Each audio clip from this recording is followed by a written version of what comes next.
大家好，欢迎来到 Mandarin Corner 的播客节目，我是艾琳。都说男人是用下半身思考的动物，这本来呢是一句用来侮辱男性或者说调侃男性的话。但是前段时间在中国南京发生的一个事件，却让不少网友不禁感叹道：原来男人真的是这样子的，男人真的是在用下半身思考的呀。那么到底发生了什么？人们又为何会有这样的反应呢？今天我们请来一位新的嘉宾朋友，来一起回顾一下这个事件，然后再深入探讨他揭露了中国社会的什么问题。下面就有请他来跟大家打个招呼吧。Hello， 大家好，我是杰杰，来自中国四川。那平时呢就喜欢研究一些心理学，还有一些社会事件。那我的工作呢也会接触到相关的一些案例，所以说今天非常荣幸能够做客 Mandarin Corner， 来和大家分享前段时间在中国发生的南京红姐事件。那首先呢，可不可以请你跟对这个事件还不太了解的观众介绍一下大概发生了什么？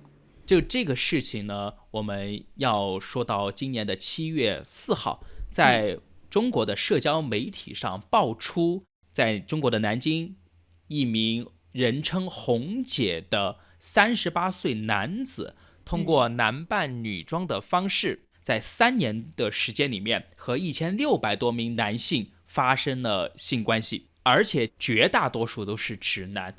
当发现红姐是男的过后呢，他们还继续完成了后续的事情。就大家可能会认为去到红姐那儿的人是一些性资源比较匮乏，或者是长得比较丑，没有经济实力的人，但其实不然。去到红姐的这些人里面呢，有非常多年轻的人，有非常帅气的人，有非常多高收入的公司高管等等。最关键的事情是，红姐把她和这些人的视频都偷偷的拍了下来，在网上进行贩卖。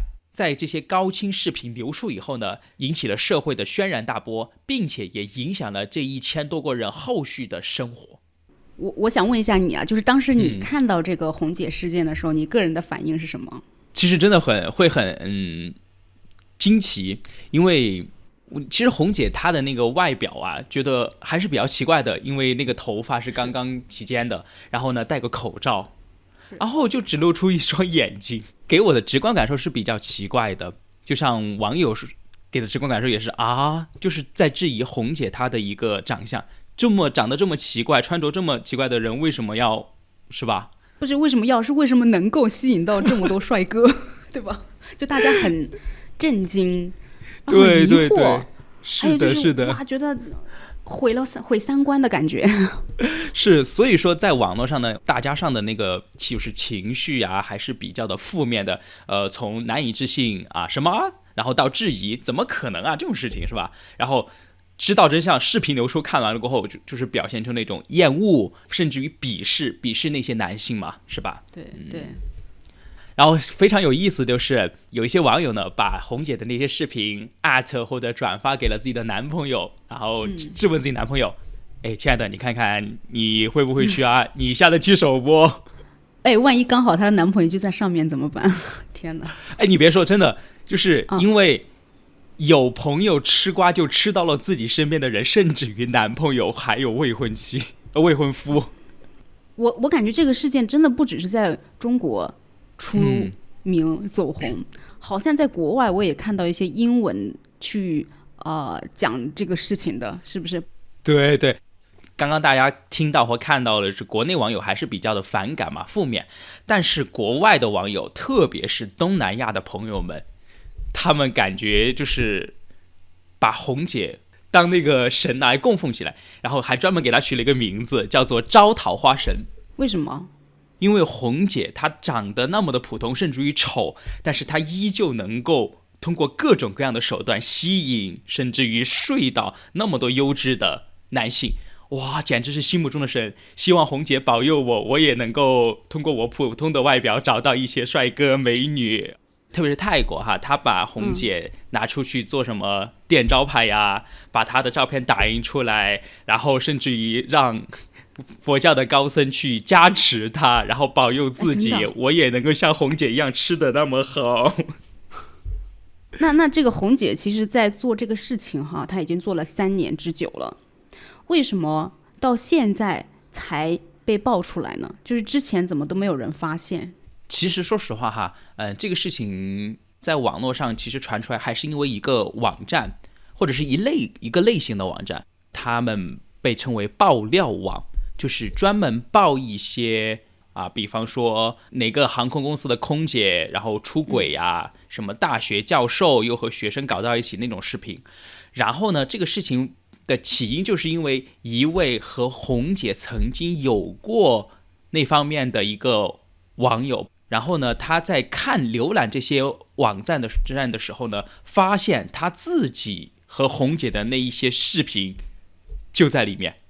你能理解我感觉吗？刷着刷着，哎，这个空姐好，这个大学教授这个哪个学生又出轨了然后哪个老公妻子又出轨了，好，哎，这个人怎么看这么眼熟我操，是我点进去什么东西，你知道吗？然后所以说他就选择了报警。报警了以后，第2天就上门把他逮捕了。第3天呢，就以传播淫秽物品罪将红姐拘留了。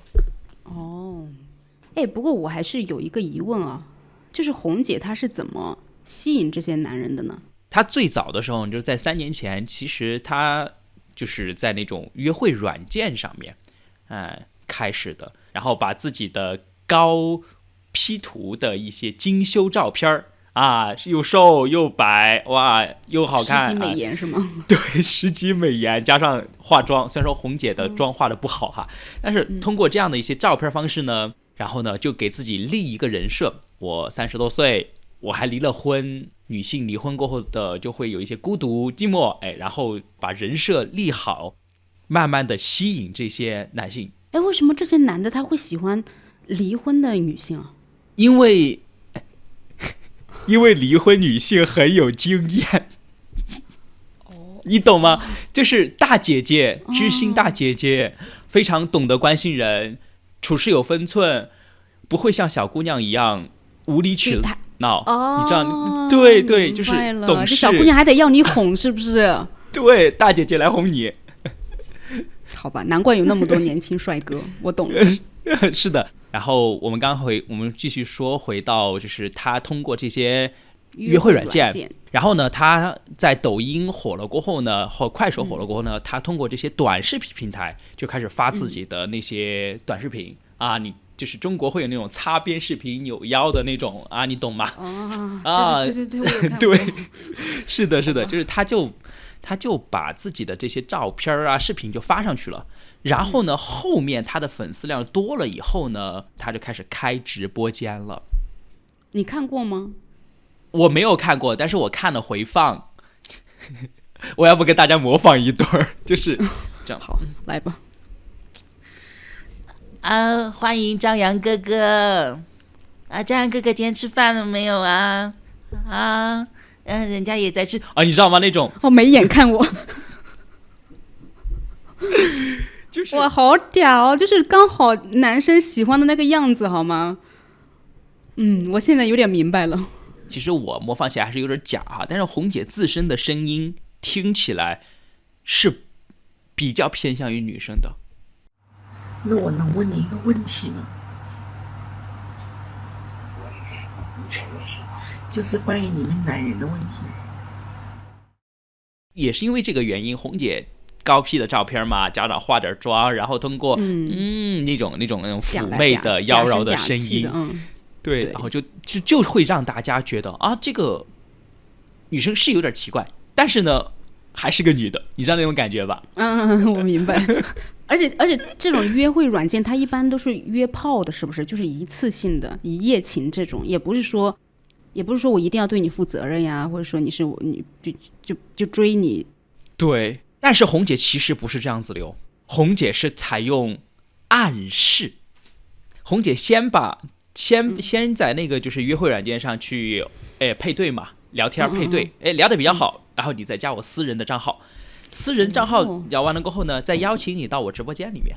直播间里面来了过后呢，给我刷礼物或者给我那个是不是啊？对，互动深入沟通交流过后呢，再通过1对1的聊天的过程中呢，叫做暗示。今天晚上你有没有空啊？要不要吃个饭？你懂吧？就是那种方式。明白了。然后呢，哎呀，你不用给钱了，我们关系都那么好了，你来我家的话，你给我带一个礼物就可以了，什么都可以。一般带什么礼物？什么水果呀，就是小到这些生活用品，大到有送什么电脑配件啊。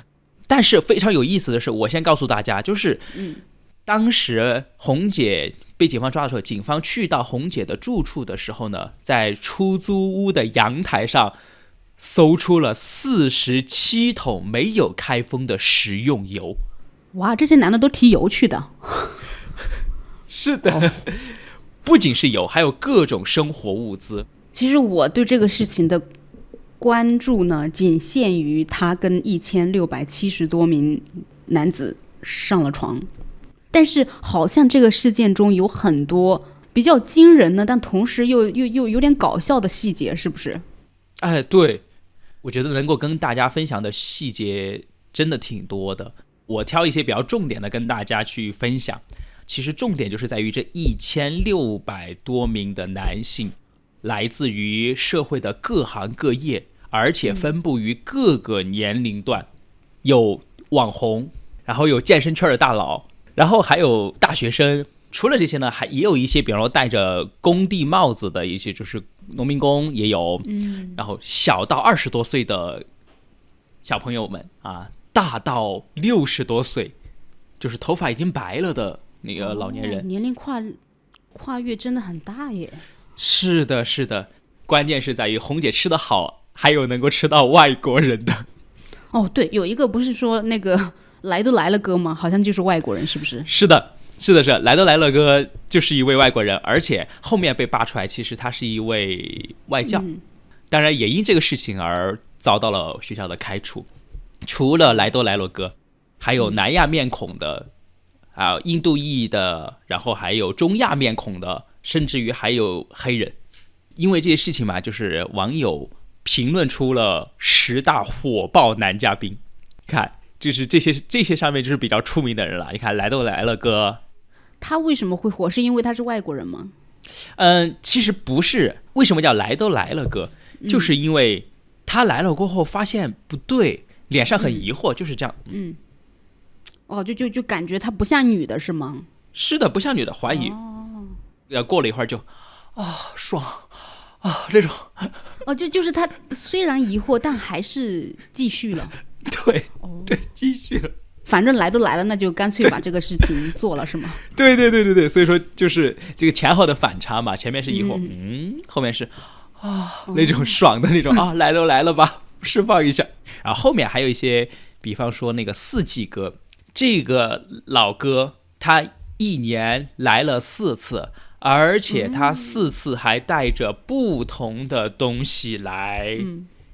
春天的时候带了新鲜的中国的茶叶，夏天的时候给红姐带西瓜，秋天的时候给红姐带面粉，冬天的时候拿酱油。大家可能会想问，那你怎么知道别人是4个季节来的，不是连续4天来的，是吧？是因为他穿了4季不同的衣服。就是有4个视频。对，有每一个视频穿的是不同季节的衣服。对。四季哥说完了过后呢，还有健身哥健身哥，因为身材是最好的。我记得这一个，我好像这个蛮火的，是不是？在网上很多人讨论这个，就是因为他长得又帅，然后一身的肌肉，是不是？而且据说他也去了很多次，是吗？是的，健身哥去了很多次。健身哥呢，就是他和红姐舌吻，你可以想象吗？那种抱着，天了！网上比较火的这位健身哥呢，他其实是一个健身房的教练，然后被学员认出来了。天哪，哇，我觉得这个太惨了吧？那他不就是在那一行干不下去了吗？所有人都认识他了耶。一开始他自己就是心态已经崩了嘛，就是确实干不下去。但是后面非常吐槽和反转的事情就是，健身哥自己想通了，我黑红也是红，他开视频直播了。还有公司想要签他约他，然后让他下海去拍片，他最后还是忍住了。那除了健身哥这种大家认为的帅哥呢，还有皮衣哥。皮衣哥呢，就是穿着一个皮衣的一个小哥，而且这个小哥其实是已经订婚了的小哥。他那个未婚妻知道吗？他未婚妻不知道，是皮衣哥自己的朋友知道了，然后发着截图来质问皮衣哥，然后当然这个事情肯定就捅穿了嘛，就不欢而散嘛。对，这是肯定的嘛，是吧？所以真的好惨。我们前面不是说对这些人真的生活造成了一个影响吗？真的是实实在在的影响，就是结婚约的呀，可能结了婚的应该也离了婚吧。有姐夫哥，为什么叫姐夫哥呢？是因为他老婆的妹妹，就是刷视频的时候刷到了姐夫，哎，姐姐的老公怎么在这个视频上啊？所以说叫姐夫哥，这得多尴尬呀！然后呢？然后他就告诉他姐姐了啊，肯定这个事情告诉姐姐，然后后面就已离婚了呀，这肯定的，后续就是这样子的。除此之外，我猜你应该看过有一位关于油的，就是提了半桶油的那个对，那个好像也很多人，就是很多人说半桶油哥，就是因为他去找红姐，那人家都是什么提一箱牛奶啊，什么一个西瓜，什么这种一整个的，对吧？他提了半桶花生油，网友就觉得不可思议，你要么就不要带礼物嘛，你要么能不能带点像样的，干嘛带半桶？而且红姐还接受了，是不是？对，红姐笑脸盈盈的接受了，你知道吗？我觉得网友非常搞笑哈，就当代网友脑洞很大，就是他说他老婆回家过后发现家里的半桶油没有了，问他的时候他该怎么办？就说我拿去送红姐，不知道该怎么回答了，不知道去哪了，被鬼偷了。就是除了这10大男嘉宾嘛评出来的，我还想给大家分享一点大家不那么常看到的。比方说有一位是这样子的，就是他发现不对，然后发现不对了，给我想走，然后你猜怎么着？红姐提出给钱，说我倒贴行不行？然后呢，他接受了吗？他一开始没接受，但是他做了一个事情叫做讨价还价，就是他说他还还价，500行不行？400600嘛，我要陪你睡一晚600，你知道吗？不是这个怎么可以呢？我估计红姐可能自己也上头了，然后呢，也是红姐自己的菜嘛，就是很喜欢那一款，然后呢就讨价还价嘛，最后成交了，最后做了哈，最后成交了。所以我不知道该怎么评价这些人，都就很有意思，完全不是，就是我们无法想象的怎么会这样子？好吧，你接着说。然后呢，还有反转回头哥，这个是我觉得比较猎奇的。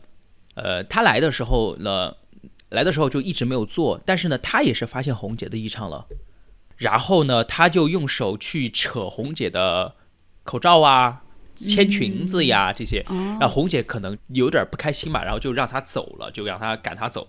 然后把这个男生赶走过后呢，红姐对着自己偷拍的那个镜头嘛，就像现在这样对着镜头说：“翻车了！如果我跟他说我是男孩子，不知道他会愿不愿意我，用不用跟他说一下？”然后真的就把他叫回来了。叫回来了过后呢，就是红姐承认了他是男生。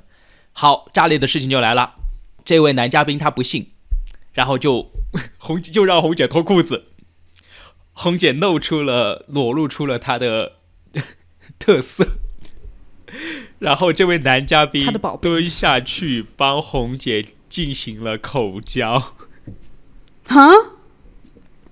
而且还不止口交了一次。他怎么想的？所以他是不是直男？可能有潜在的成为同性恋的基因吧。除了刚刚回头哥玩的花之外呢，还有一些3P，应该有这个词吧？3人行3P，就是第一次是单独一个人，后面呢叫上自己的朋友，跟红姐来了一个双飞。啊，就也都是男的。都是男的，而且就看视频而言，其实大多数都不是同性恋，都是直男。你怎么知道他们都是直男呢？是因为就是他对外的性别表态都是女的，大家都会以为他是女性，或者是他吸引的都是一些异性恋。他其实也算犯法了，在中国法律里面叫聚众淫乱。算的吗？这个算，3人以上就算了。就是如果真的发生了，你也不好定罪吧？那你要调，除非像他这种偷拍下来还可以调取资料，否则的话，我怎么知道你们3个人在里面是打牌呢，还是在干嘛？那不是去年有个段子吗？3个男人叫了一位陪玩小姐过来，打扑克，打了一晚上。啊，打扑克？对，打引号打扑克。我们没有做什么，我们就是打4人的那个扑克牌。啊，是真的打了扑克是吗？是假的打扑克，他们就有警方抓到他们过后，就说我们4个什么都没做，我们只是把衣服脱了打扑克。哎，这是真实事件吗？这是在新闻上看到的？这真实事件。哇，你知道吗？就不管是外国人还是我们自己，就中国人啊，都有一种印象，就是中国人在性方面是非常传统的，对吧？对。哇！但是我听完这个事件，我觉得一点都不传统，哎，玩得很花嘛。啊，对，对不对？对，玩得很花。真的就是明面上好像中国在性方面非常传统，好像就是比如说朋友之间也不会去聊这个事情啊，那父母跟小孩也不会去聊这个事情，就感觉避而不谈。但是呢，不说归不说啊，该做还是得做，就这种感觉。是呀，就是所以说红姐这个事情之所以引起那么多的广泛关注，也是因为如此，就是看到了大家心里的另外一面，就是最真实的那一面，或者说看到社会的另外一面，就是可能以前也没有什么约会软件，但是现在就比如说约炮这个词儿吧，好像也是当代出现的嘛，对不对？是的。以前我觉得我们父母那一代不可能有约炮这个词儿或者是这个概念啊，更不要说去行动。对，但现在大家好像就是把约炮这个词经常挂在嘴边，然后甚至于不会成为厌恶了嘛。男性会攀比或者炫耀曾经谈过多少个女朋友，或者是睡过多少的女人。那所以他这个也可以炫耀，就我还睡过男的呢。对，就是比方说刚刚我们聊到的那位叫回头哥嘛，就是他可能也会成为炫耀，开玩笑，我还操过男的呢。天哪！其实红姐也是如此，红姐的主页标题上面就写的品尝过1000多个各式各样的男人，就是他成为了一种他炫耀的资本。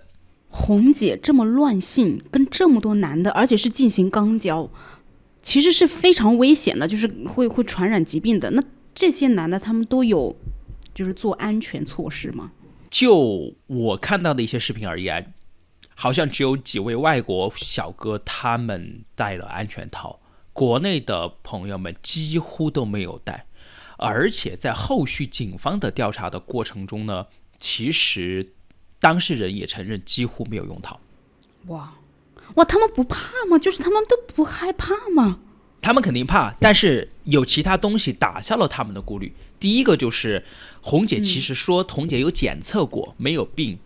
然后呢，如果那些当事人他不信任他，那这个信任就会成为一种隔阂。我都已经说了，你干嘛不信我？你不信我，那我不跟你来了。对，这种是吧？对，因为他们也会害怕，就是说，就黄了这个事情了。是的，这第一个。第二个是因为心态的原因，他们会觉得自己不是去嫖，也就是不是去花钱找小姐或找性服务，就说我们又不是嫖，我们就是一个普通约炮，那我何必去防护呢？是吧？这什么逻辑啊？就是他们心目中的红姐是比较干净，不爱出去乱搞的女生。就他不知道其他的1600多名的男子的存在啊。是的。那不怕她怀孕吗？就即使不怕疾病的传染？我猜测可能红姐会说我们不射在里面就可以了。因为我好像看到有起码1半多甚至大部分的男性，他其实红姐不让他在里面射精的，红姐就会特别准备一块毛巾铺在地上，这块毛巾反复使用了很多次，然后呢，都就是让男性射精就是在这儿。红姐她自己知道她在跟这么多人性交，她不担心会被传染什么疾病，因为她也不知道这些来的人是什么个情况，对不对？关于性病的一个传播，如果红姐的肠道，也就是那个下消化道里面没有伤口，那理论上传染的概率会比较小。之所以会传染这些疾病，很大部分是因为本身直肠是有伤口的，然后通过高浓度的精液以及体液这些东西，病毒进行传播。那后面红姐就是被抓了之后，他们有没有去检测红姐是否携带什么性疾病呀？这个检查了，抓进去了过后嘛，他就被要求去检测，检测结果出来呢，他确实是没有的。哦，哇哦！如果是有的话，他会多出一个罪名，叫做恶意传播性病。就是他如果知道自己有，他还不带保护。哦，明白了。是的，当然这1600多名来宾里面呢，确实有一些检测出了性病，有但是不是来源于红姐，是因为那他们也有可能传染给红姐啊。是的，大家这方面的意识好像还蛮弱的，对不对？我感觉大家对于安全套的这个意识还停留在它避孕，就以前那个套不是叫避孕套吗？好像后面才变成了安全套。这个确实是，这个和中国人的普遍的性安全意识有非常非常大的关系。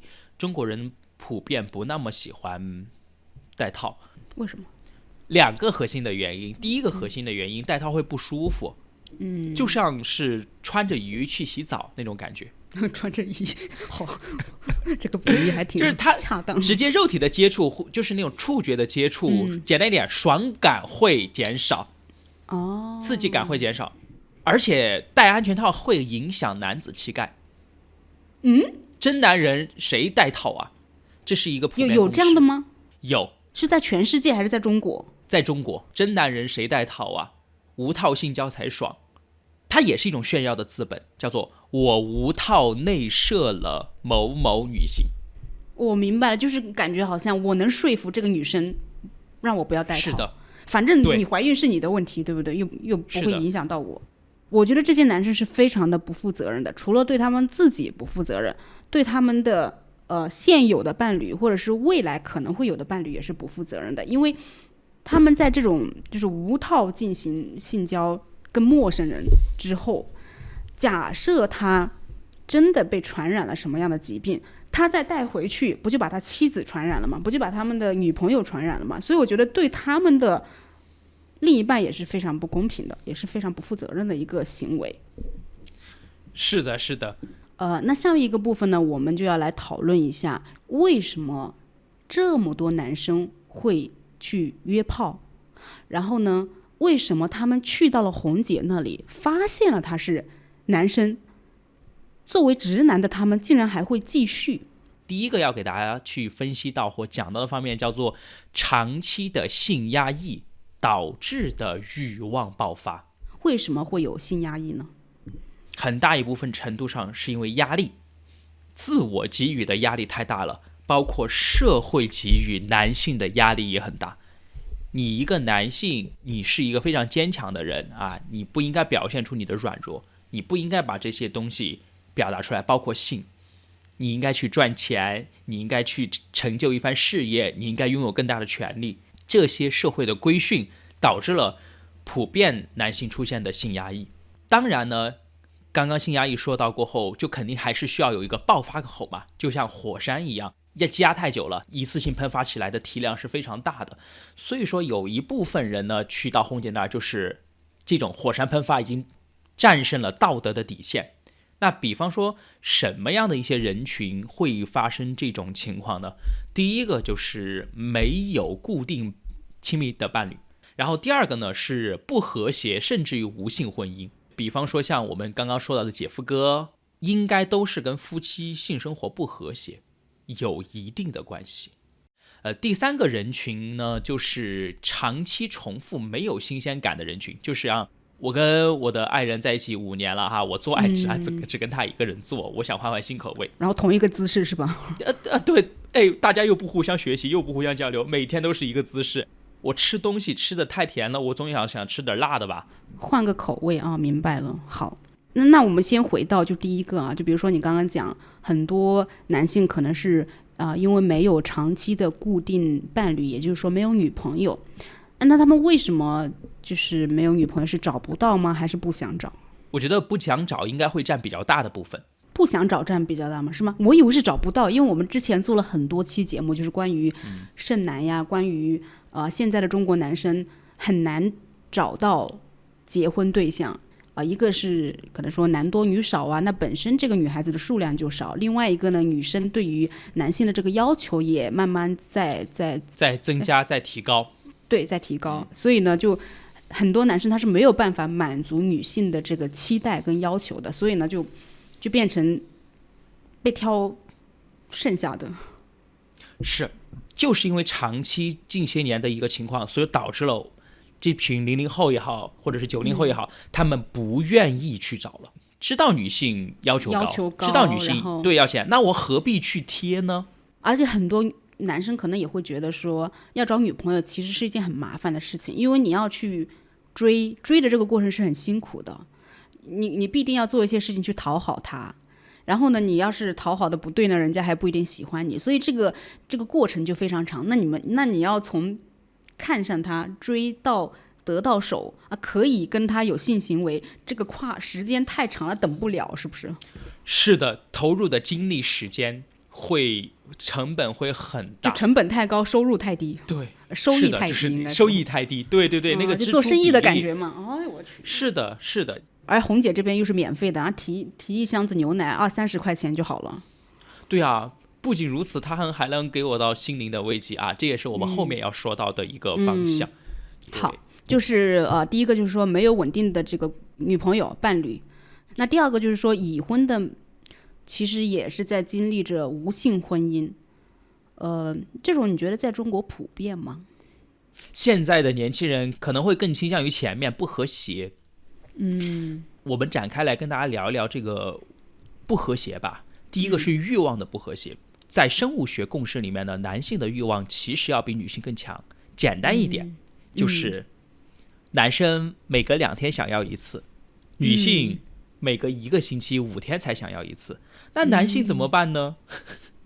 是吧？而且女性还有月经这个生理期然后如果说已婚的话，怀了孕对，是的，就是除了说欲望方面的东西，还有那个第二个不和谐是在于荷尔蒙的分泌的不和谐。什么意思呢？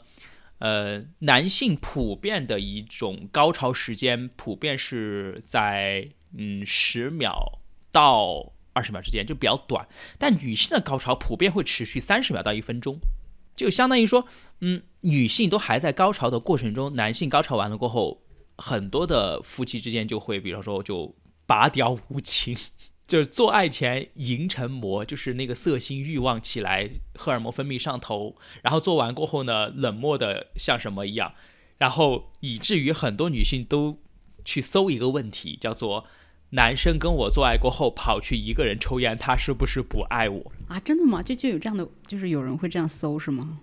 对，有人这样搜，而且也会有很多女性会有这样的顾虑，就是我男朋友为什么一做完爱过后，我都还在高潮的那个延缓期，男性马上完了过后就去洗澡去抽烟了，他就离开我了。就是这一系列的原因导致了夫妻之间或者是男女朋友之间不和谐。第三个不和谐其实是来源于观念上面的不和谐。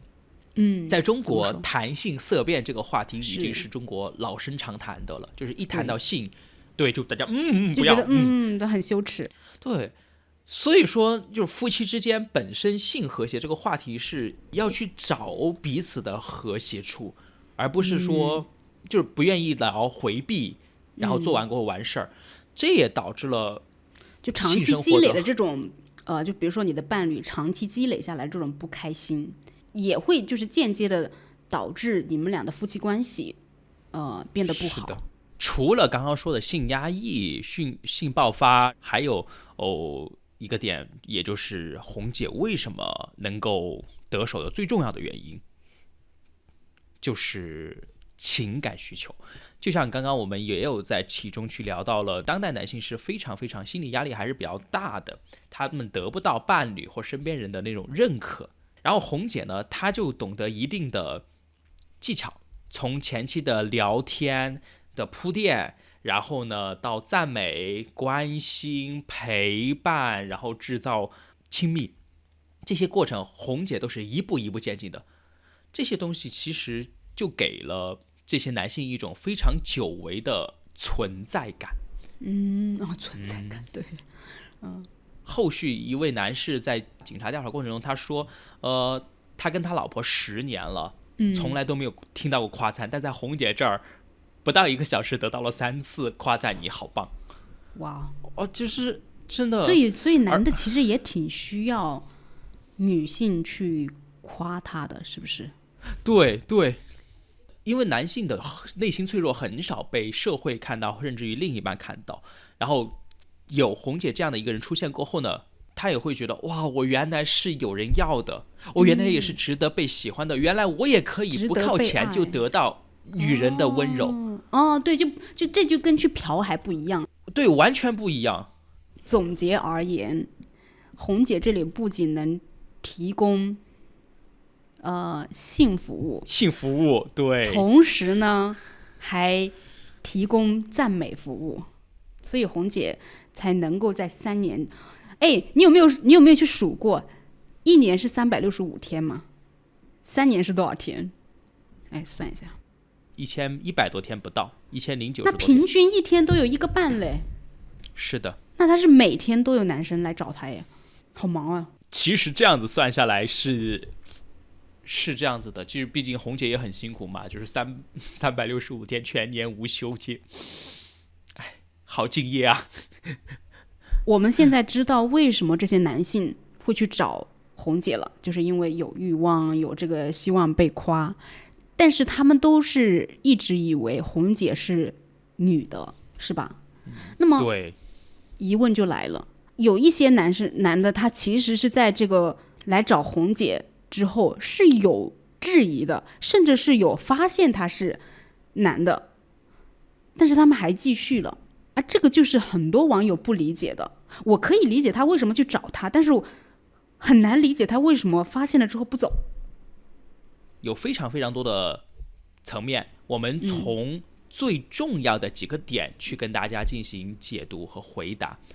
好。第一个，也就是最重要的，叫做沉没成本，它是一个心理学的词语，大家用俗话说就是来都来了，我钱都花了，我前期的情感也培养了，我跟他进行了交流，是吧？我去的时候还带了礼物，是吧？茶呀、面粉，还坐着车跑得老远来，这投入了越多，然后就越难回头。其实这个类比就很像大家喜欢去赌博的一些人，总想再赌一把进行翻本。就是我前面已经输了100万了，希望赢再多，输了希望翻本。真的是的，赌徒真的就是这样的一个心理。甚至于当男生有犹豫的时候呢，红姐也会轻声反问一句：礼物都带了，不想试试新体验吗？就是他会通过这样的暗示去打消，而且他好像一直都是非常的不带攻击性的，是不是？就让大家都觉得很舒服，即使他在说服你，也是那种轻声细语的，是吗？是的，对。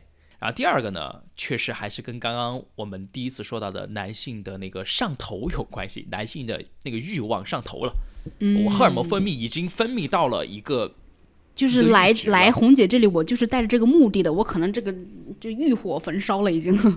对，就所以说很搞笑的一个事情哈，就是，当红姐就是让他去洗一洗嘛，洗了洗出来以后，脱掉裤子的时候，你会发现大多数的男性其实是处于半勃起状态了。就这个时候已经没有办法理性的去思考这个问题了，是吧？没错，对。所以说，就当这个欲望上来的时候呢，就肯定不嫌弃了。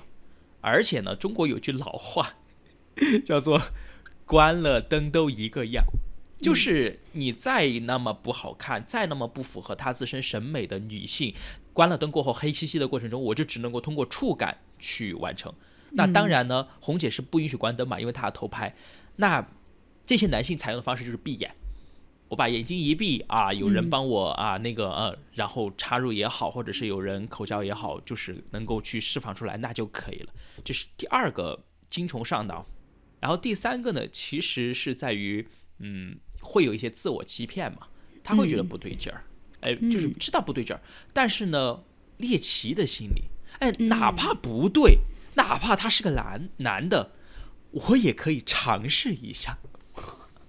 这种猎奇心理是导致了很多的男性继续的也是一个原因，就是那个猎奇的心理其实是已经占据了道德感，甚至于还可以打破道德感，就打破底线。而且他们也没有想到这些视频会流出来，如果没有流出来的话，是的其实就也还好，那只不过是一次性的行为，对不对？是的呀，试一试又何妨？那我想问你啊，就是在这个过程中，是大部分都没有发现他是男的吗？我认为其实是大部分都发现了，但是呢，产生怀疑值达到最高的点，应该是在完事儿以后，就是射精过后，他才会进入到一个极度理性的一个过程去分析。但是在那个时候，其实不会的。怎么可能不会发现不了？那男女的生理结构就是不一样的，他们不抚摸的吗？就是触感也不一样啊，这个。对，非常有意思的是跟大家科普一下啊，当然我不鼓励哈，就是因为身体结构的原因，其实男性的肛门，也就是那个插入感受，比女性的要更舒服，因为更紧一点是吗？对，因为男性肛门是有括约肌的，然后呢，所以说就红姐可能也会去用这些方式去聊到你试一下嘛，可能更爽这种方式。然后第四个原因非常有意思的就是，这也是大家在网络上看不到的一个事情。其实红姐是有私域的，也就是有自己的社群。